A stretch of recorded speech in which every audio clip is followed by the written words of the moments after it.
Madame, Monsieur, bonsoir, bienvenue dans ce journal à la une de l'actualité. Ce mardi 15 novembre, c'est la célébration de la Journée nationale de la paix, du pardon et du souvenir. Le Premier ministre a Douekwe dans la région du Guémont, Patrick Achi, a célébré cet événement avec les populations, une rencontre avec les différentes couches de la société, notamment les chefs traditionnels et religieux pour parler du renforcement de la cohésion sociale. La révision de la liste électorale démarre le 19 novembre en Côte d'Ivoire. Le président de la CEI multiplie les rencontres pour une totale adhésion au processus. Ibrahim Koulibaly Coulibaly a rencontré les rois et chefs traditionnels de Côte d'Ivoire. Il leur a expliqué l'importance de cette opération avant de solliciter leur soutien dans la mobilisation des citoyens. Les patrons d'industrie et de marques du textile à Abidjan sont en prospection invités par le Centre de promotion des investissements. Ces acteurs s'imprègnent des opportunités d'affaires en Côte d'Ivoire. Pour le CPC, ce roadshow permet de promouvoir le pays et développer les investissements directs étrangers. Et puis les dirigeants du G20 réunis en sommet à Bali en Indonésie. Le FMI prédit une insécurité alimentaire qui frappe plusieurs régions du monde. La guerre en Ukraine s'invite à la discussion. De communiquer appelle à prolonger l'accord sur les exportations de céréales. C'est la ville de Douekwe, dans l'ouest du pays, que s'est déroulée la célébration officielle de la Journée nationale de la paix, du pardon et du souvenir. C'était en présence du Premier ministre et de plusieurs membres du gouvernement, dont le ministre tchadien de la Réconciliation nationale. La rencontre a permis de réitérer le message de consolidation de l'unité et de la cohésion. Dès son arrivée dans le Guémont, le Premier ministre Patrick Achi a rencontré les chefs traditionnels et autorités coutumières de la région, des échanges au cours desquels le Ouest s'engage à prendre toute sa place dans le renforcement de la paix dans le pays. On en parle avec Alexis Drago dans quelques instants. C'est tout le pays qui a célébré cette journée. Direction la région de la Nawa, les populations se sont retrouvées place olympique de Soubré pour célébrer la paix et le pardon. Le ministre-gouverneur du Bassa Sandra, Philippe Legré, exhorte au renforcement de la cohésion sociale. Le reportage de Sam Conan, notre correspondant permanent dans la zone. Des chefs d'État implorant les mannes pour la paix, des guides religieux priant Dieu pour la préservation de la paix en Côte d'Ivoire, des sketchs pour parler du pardon. Nous sommes à la célébration couplée des Journées nationales de la paix, du pardon et du souvenir à Soubri. Jeunes, femmes, élus et cadres, têtes couronnées, tous s'engagent à la préservation de la paix. Soubré dit oui à la paix. Soubré dit oui au pardon. Nous devons donc nous rassembler en une seule et même famille, quels que soient les obstacles, afin de ne plus retomber dans les graves erreurs du passé de notre jeune nation. La paix est un concept, elle est à portée des mains, mais elle se mérite. Je souhaiterais donc inviter chacun et chacune à redoubler d'efforts et privilégier le dialogue. Pour le ministre-gouverneur du district autonome du Bassa Sandra, Philippe Legré, initiateur de cette rencontre, c'est seulement dans la paix que le développement peut se faire. Cette paix obtenue en fin stratège a permis au président Alassane Ouattara de faire connaître aujourd'hui à la Côte d'Ivoire, notre cher pays, un bond qualitatif dans le cadre des infrastructures économiques, sociales, culturelles et environnementales. En somme, tous les grosses œuvres ont pu voir le jour grâce à la paix. La paix et encore la paix, voici ce qu'on vous demande pour le développement de notre district. Un planting d'arbres symbolisant la paix a mis fin à cette cérémonie. Et dans le nord du pays, à Korogo, c'est l'esplanade de la mairie qui a servi de cadre à la célébration de la 26e édition de la Journée de la paix. Partout, le message est clair, les populations doivent se souvenir et pardonner pour construire la Côte d'Ivoire. Une célébration en présence du vice-ministre-gouverneur du district autonome des Savanes. Les chrétiens de Yamoussoukro et les régions voisines célèbrent ce 15 novembre. Une veillée de prière a eu lieu à la basilique Notre-Dame de la Paix. Les fidèles ont prié pour la stabilité et le développement de la Côte d'Ivoire. Le reportage de Kader Sogodogo. Esplanade de la basilique Notre-Dame de la Paix de Yamoussoukro. Plus de 2000 fidèles chrétiens rassemblés pour une veillée de prière. Thème: si mon peuple, celui qui est invoqué mon nom, s'humilie, prie et cherche ma face et se repent de sa mauvaise conduite, moi, du ciel, J'écouterai, je pardonnerai ses péchés et je restaurerai son pays. Les chrétiens, avec le soutien de la Direction générale des cultes, sont en pleine célébration de la Journée nationale de la paix à Yamoussoukro, terre de Félix Houphouët-Boigny, à l'enceinte de la basilique. Un don de Félix Houphouët-Boigny à l'Église catholique est dédié à la paix. Messamba Bamba invite les chrétiens à instaurer la paix par la prière.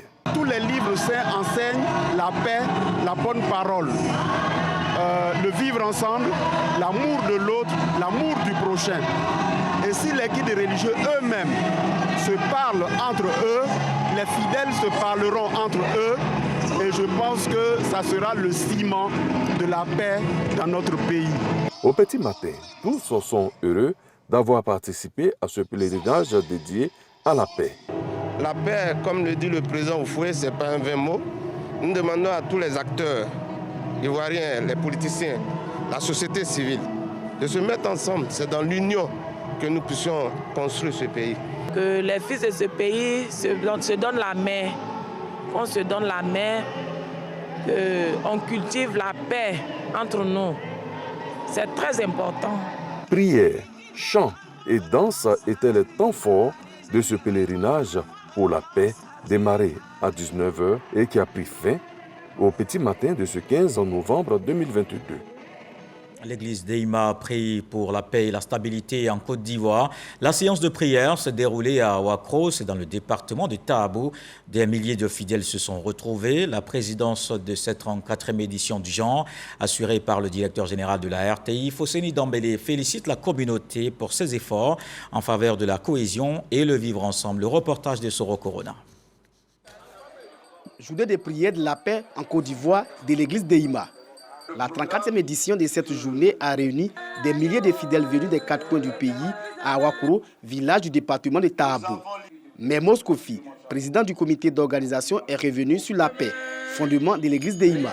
C'est en 1948 à Lakota que la prophétesse du Deima a invité les Ivoiriens à faire de la paix leur seconde religion à travers le député Félix Houphouët-Boigny.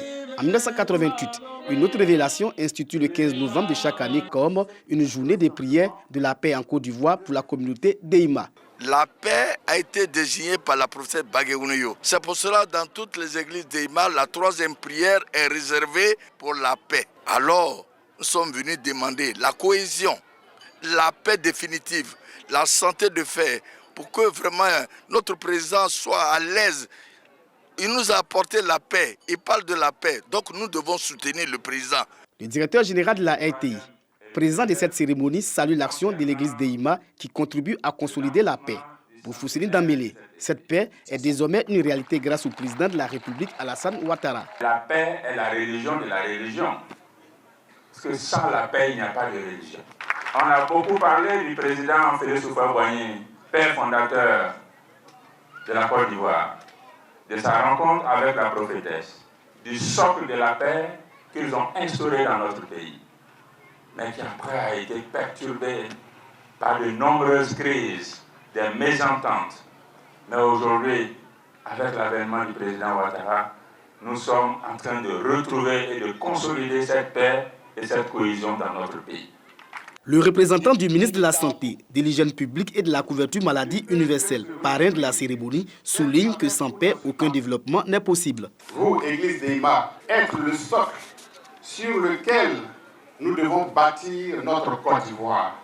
Parce que pour faire les ponts, pour faire les routes, pour construire ces grands immeubles, il faut bien qu'il y ait la paix. Cette 34e édition des prières de la paix en Côte d'Ivoire est couplée au lancement des festivités du centenaire de l'église d'Eima. La cérémonie des prières de la paix en Côte d'Ivoire est aussi l'occasion pour les fidèles d'Eima de se retrouver et de parler de la vie de leur église. Et comme dans toutes les localités, l'actualité est dominée par cette journée de la paix. Les médias jouent leur partition dans la préservation de ce bien commun.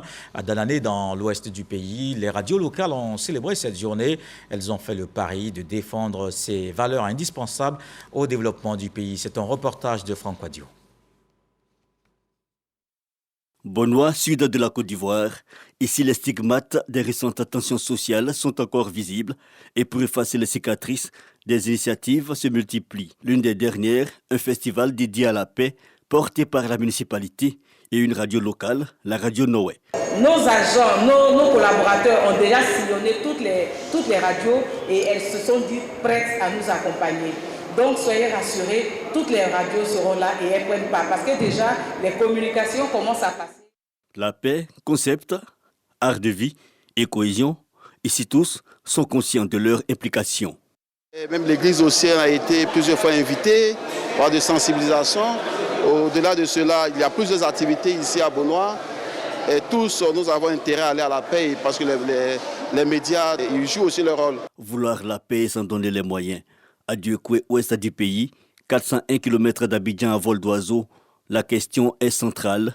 La région a subi les affres des différentes crises depuis les années 2000 et le nœud gordien demeure l'information. Aujourd'hui, la mauvaise information souvent provoque des crises. Je crois que nous aurons la chance de pouvoir communiquer le vrai message de la paix, le vrai message de la bonne cohabitation qui pourra aider notre population à vivre vraiment dans la cohésion sociale. L'accès à l'information rapide comme un poison contre la cohésion, longtemps décrié dans la capitale du Guémon, les radios locales, depuis quelques années, s'impliquent. Nous visitons la radio Tidoye. Depuis 2015 que nous sommes là, la quasi-totalité de nos émissions vont vers la cohésion sociale, la paix, le vivre ensemble. Des messages de paix en studio, des émissions thématiques, mais aussi des initiatives en situation terrain. Le média ne manque pas d'ingéniosité. En 2020, pendant les élections, on a eu même à organiser un tournoi dans un village baoulé où les villages et campements guerriers environnants ont participé. Maxime Ekra est le responsable de la production Anitani FM. Ici, l'antenne s'ouvre avec le même rituel. Cette émission, on aura quelques thématiques à aborder. On aura donc, le téléphone sera ouvert. Vous allez donc vous prononcer sur certains éléments relatifs, n'est-ce pas, donc à la paix, à la cohésion au niveau de notre département. La technique est simple, la répétition du message, une technique efficace, selon cet homme du Sirail. Nous avons travaillé à sensibiliser les communautés. Depuis la crise de 2010, nous avons cherché à ramener donc les protagonistes sur le plateau pour faire des émissions de sensibilisation, pour leur dire que Dieukwé est un. Des acteurs motivés et cela porte son fruit. Chaque média a fait l'effort de pouvoir donner l'information vraie parce que franchement ce qui se passait à Dokwé c'était vraiment compliqué et Dokwé n'était pas bon à vivre, mais grâce aux médias en tout cas ils se sont impliqués dans la vraie information et je pense qu'aujourd'hui le résultat est là, Dokwé est vivable et puis c'est bon. Mais le chantier est encore vaste, ces acteurs locaux du paix demeurent néanmoins optimistes. Quand il y avait des soulèvements un peu partout dans les autres zones, les gens attendaient Dieukwé. Vous avez vu qu'en 2020, il n'y a rien eu à Dieukwé. Il y a beaucoup d'organisations ici qui luttent pour la paix, pour la cohésion sociale. Pratiquement plusieurs ONG vont dans le même sens. Autorités administratives, acteurs sociaux et politiques, l'engagement dans le Guémon est multiforme. Dieukwé, un cas d'école parmi tant d'autres. Notons que de 2014 à 2017, l'Union européenne, à travers la radio française RFI, a renforcé sur la thématique de la contribution à la paix les capacités de 16 radios locales, 10 organisations de la société civile et l'URPC, regroupant les radios de proximité de Côte d'Ivoire.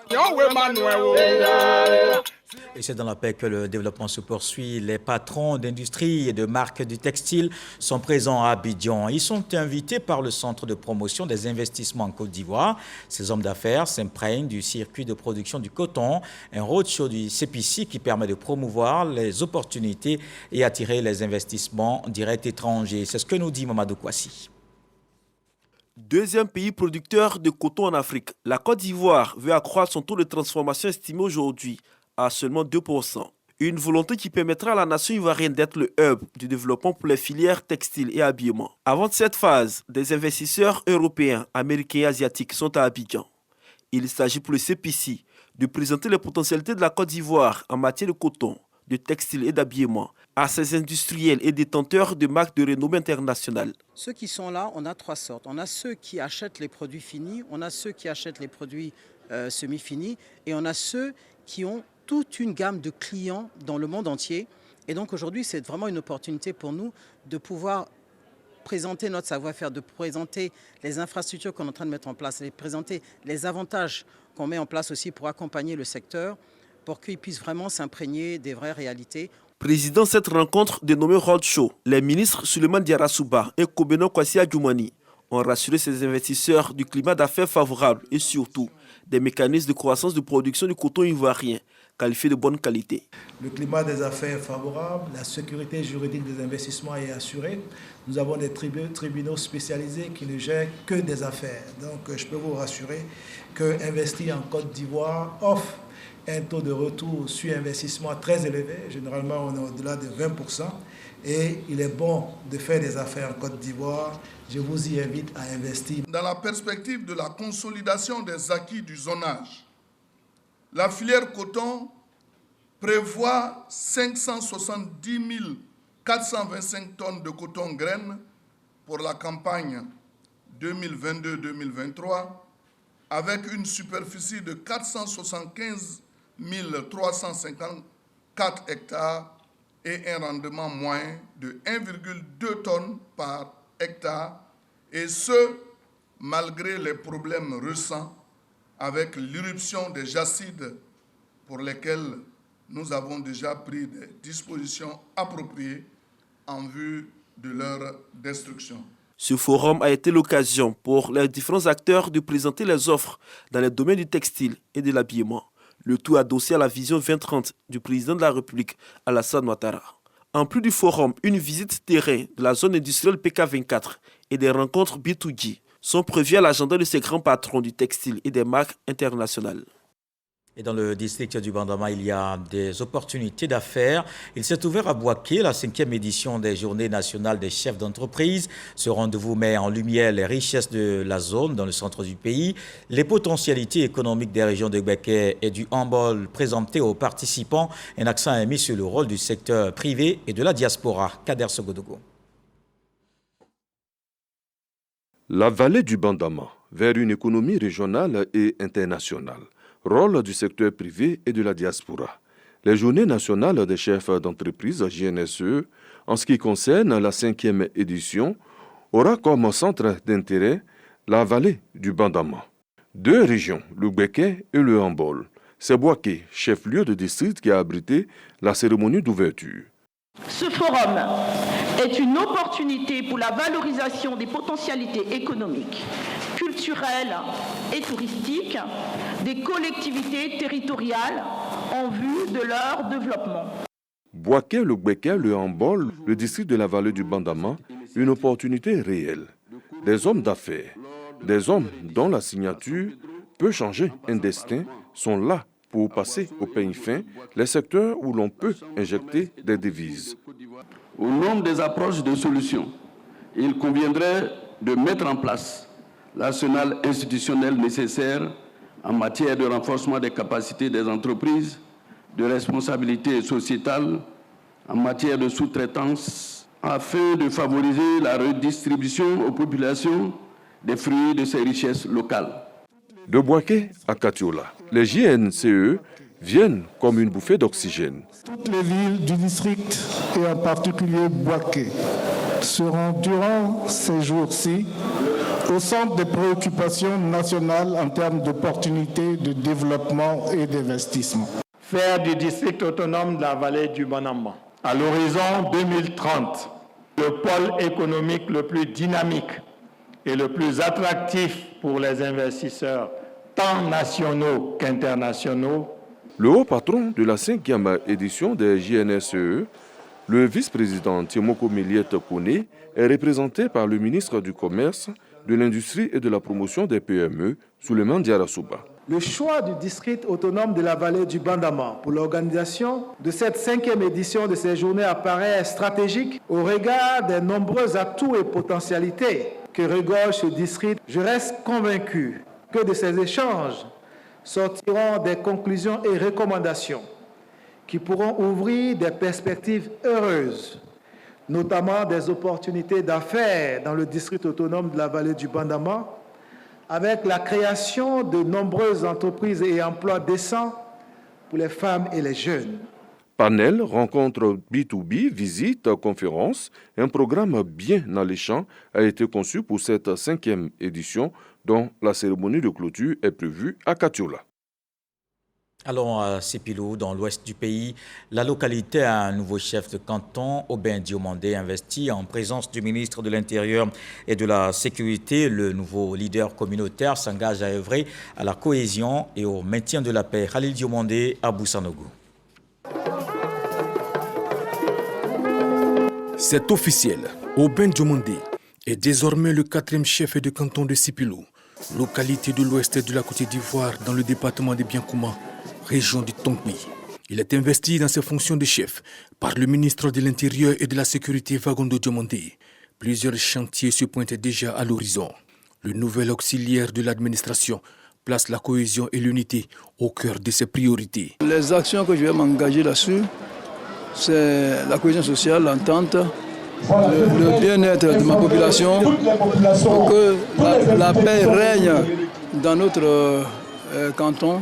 Il va bénéficier de nos conseils. Nous allons le guider, nous allons l'accompagner dans tout ce qu'il va faire. Parrain de la cérémonie, le ministre de l'Intérieur et de la Sécurité Vagondo Diomandé a invité le chef de canton Aubin Diomandé à s'approprier les valeurs qui caractérisent un leader communautaire et appelle les filles et fils de Sipilou à œuvrer en symbiose pour la préservation de la paix. Le rôle du chef au sein d'une communauté est d'assurer le leadership, est d'avoir une vision qui se traduit dans les actions que le chef doit poser. Chers aînés, j'ai confiance en vous. Chers parents de Sipilou, chers frères et sœurs, je voulais appeler chacun d'entre nous à l'union. Je voulais appeler chacun d'entre nous à la cohésion. Œuvrons tous au bonheur de cette région. Par ailleurs, Vagondo Diomandé a dévoilé les projets du gouvernement pour la région du Tongbi. 3 villages à proximité de Sipilou, notamment Koulaté, Gaba et Gangoualeu, seront bientôt connectés au réseau électrique national. Et l'actualité, c'est aussi la révision de la liste électorale. Le président de la CEI s'est rendu au siège de la Chambre nationale des rois et chef traditionnel de Côte d'Ivoire, Yamoussoukro. Il a invité les garants de la tradition à s'impliquer dans la sensibilisation pour la réussite de l'opération. Une révision qui démarre le 19 novembre. De la capitale politique, voici le reportage de Kader Sogodougou. Kubiat Koulibaly, président de la commission électorale indépendante CEI, reçu par Nana Amontanoué, président de la Chambre nationale des rois et chefs traditionnels de Côte d'Ivoire et l'ensemble de son bureau. À l'ordre du jour de cette rencontre entre les deux institutions, la révision de la liste électorale. Kubiat souhaite l'implication des garants des us et coutumes dans la sensibilisation pour la réussite de cette opération. Pour nous, avant de commencer une opération électorale, nous prenons toujours soin de rencontrer les acteurs majeurs de la société. On ne se limitera pas seulement aux partis politiques, mais il y a aussi ceux qui tiennent nos us et coutumes que vous êtes. Vous qui êtes comme une porte, parce que vous voyez ce qui est à l'intérieur et vous voyez également ce qui est à l'extérieur. Nous sommes aujourd'hui heureux d'être avec vous pour partager vos points de vue sur la matière électorale. Mais préalablement, il est bon que vous sachiez comment ça fonctionne. Une démarche appréciée par la Chambre nationale des rois et chefs traditionnels qui mesure son importance et s'engage à travailler pour sa réussite. La question des élections a toujours été au cœur des préoccupations des rois et chefs traditionnels et nous nous réjouissons de votre visite qui est l'occasion de nous informer davantage sur l'opération de révision de la liste électorale qui se déroulera très bientôt.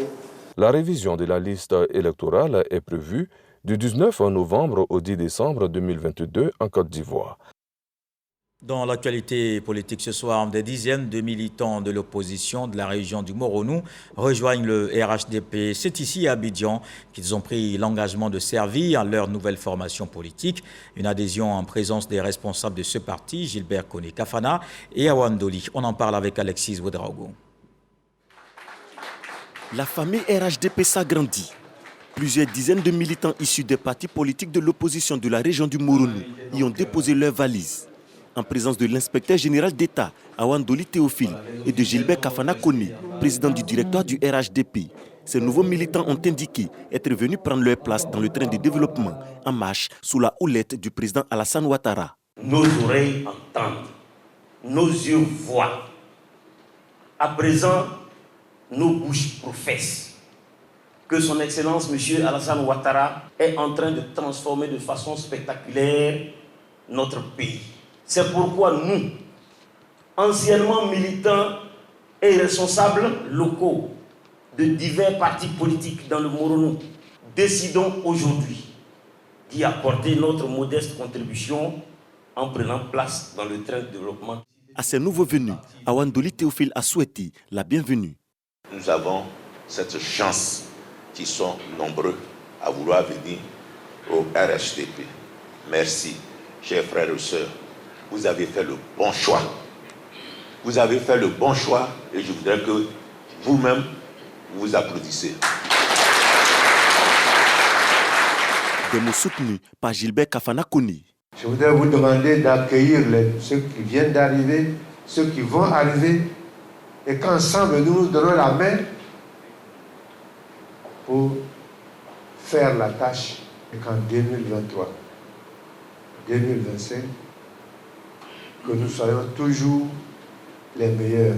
Selon l'inspecteur général d'État, cette adhésion massive au RHDP est à la fois le fruit de l'engagement des élus et cadres du parti, de la région et des actions de développement du chef de l'État au profit des populations. Par ailleurs, il a invité les élus et cadres de la région du Moronou à s'impliquer dans la révision de la liste électorale afin de s'assurer de l'enrôlement des militants, surtout des nouveaux majeurs. C'est un reportage de Moussa Konaté. Des jeunes Ivoiriens de la diaspora, principalement de France, investissent en Côte d'Ivoire. Le ministre des Transports, Amadou Koné, vient de remettre 50 nouveaux taxis-compteurs à leur entreprise. L'État veut ainsi les aider à se réintégrer dans le tissu socio-économique. Une acquisition qui s'inscrit aussi dans le processus de renouvellement du parc automobile. Walter Amadou Ouattara.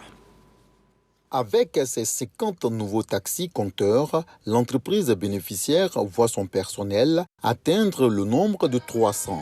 Une avancée notable pour les promoteurs issus de la diaspora ivoirienne de France. Son premier responsable traduit sa gratitude aux autorités du pays. Cela a été rendu possible grâce à la sollicitude de chacun d'entre vous. Nos remerciements vont à l'endroit de notre cher grand président, Son Excellence, M. Alassane Ouattara, sans qui tout ceci ne serait pas réalisable. Le directeur général du Haut Conseil du patronat des entreprises de transport routier, Diaby Ibrahim, encourage l'entreprise bénéficiaire de ces véhicules à se mettre immédiatement au travail afin de respecter les délais de remboursement. C'est pour vous dire, chers acquéreurs, que le matériel que vous allez mettre en marche à partir de demain matin, ayez un seul souci en tête, comment rembourser la banque pour prendre les 100 autres, les 200 autres, les 300 autres, les 400 autres et les 1000 véhicules qui vous attendent. 50, c'est pour ouvrir la porte. 200, c'est pour vous asseoir. Et 1000, c'est pour vous épanouir. À la remise symbolique des clés de ces nouveaux véhicules, Amadou Koné, ministre des Transports, a félicité le docteur Mohamed Kouyaté, directeur général du Fonds de développement du transport routier, qui a piloté cette opération, avant de rendre un hommage au président de la République, Alassane Ouattara. Selon le ministre, à travers un leadership remarquable, le chef de l'État fait chaque jour de la Côte d'Ivoire un pays fréquentable et attirant au plan de l'investissement. Nous sommes à ce jour à près de 500 véhicules qui ont été remis aux transporteurs. Tout ceci pour accroître la mobilité sur la mobilité propre au niveau de la ville d'Abidjan, mais également au niveau des villes de l'intérieur. Dans le cadre du projet de renouvellement du parc automobile, un autre pas important constitue pour moi le droit fil de la vision du chef de l'État, son Excellence M. Alassane Ouattara. Débutée en 2017, concernant le segment des taxis, cette remise tenue à l'esplanade du district autonome d'Abidjan est la 4e du genre. La COP27 se poursuit à Sharm el-Cheikh en Égypte. En marge des travaux, le ministre de l'Environnement a partagé l'expérience de la Côte d'Ivoire en matière de cuisson propre. Jean-Luc Assis avait à ses côtés les représentants des ministres de l'Environnement du Mali, de Madagascar et du Kenya. Selon ces intervenants, la promotion des nouvelles technologies telles que les foyers améliorés s'impose puisque cela réduit les émissions de gaz à effet de serre et lutte contre la déforestation. Envoyés spéciaux Grace Kando et Adama Sangaré. La Côte d'Ivoire, le Mali, le Kenya et Madagascar partagent leurs expériences en matière de cuisson propre. L'utilisation du charbon de bois et le bois de chauffe dans les ménages contribuent à la déforestation et ont des conséquences néfastes sur la santé humaine. Pour les représentants de ces différents pays, l'utilisation des foyers améliorés et les combustibles biologiques sont recommandés. L'expérience au Mali, c'est que nous sommes aujourd'hui en train de créer des zones d'activité énergétique.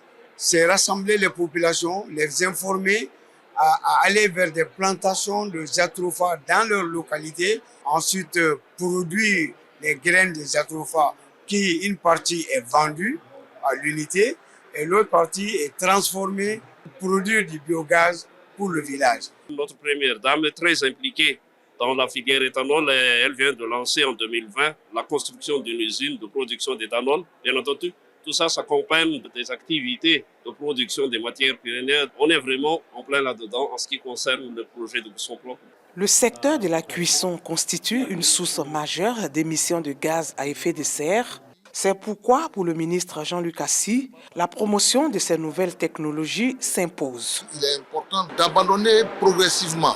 Ça ne sera pas brusque, l'utilisation de ces bois de chauffe au profit d'autres sources d'énergie. C'est pour cela en Côte d'Ivoire, nous sommes en train de vulgariser au niveau du ministère à travers la politique gouvernementale et distribuer beaucoup de foyers améliorés pour permettre aux femmes de s'habituer à une autre façon de cuire les aliments. Selon le ministre Jean-Luc Assis, les émissions de gaz à effet de serre du secteur de la cuisson s'élèvent aujourd'hui en Côte d'Ivoire à plus de 2 millions de tonnes équivalent CO2, dont plus de 70% proviennent de l'utilisation du bois de chauffe. Dans le reste de l'actualité, les dirigeants du G20 sont réunis en sommet à Bali, en Indonésie. Ils portent secours à une économie en crise. Le Fonds monétaire international prédit une récession mondiale au moment où l'insécurité alimentaire frappe plusieurs régions du monde, bien qu'elle ne soit pas à l'agenda officiel. La guerre en Ukraine plane sur la rencontre. Le communiqué appelle à prolonger l'accord sur l'exportation de céréales. Plusieurs chefs d'État africains ont fait le déplacement, même s'ils ne font pas partie de ce cercle très fermé qu'est le G20 en dehors de l'Afrique du Sud.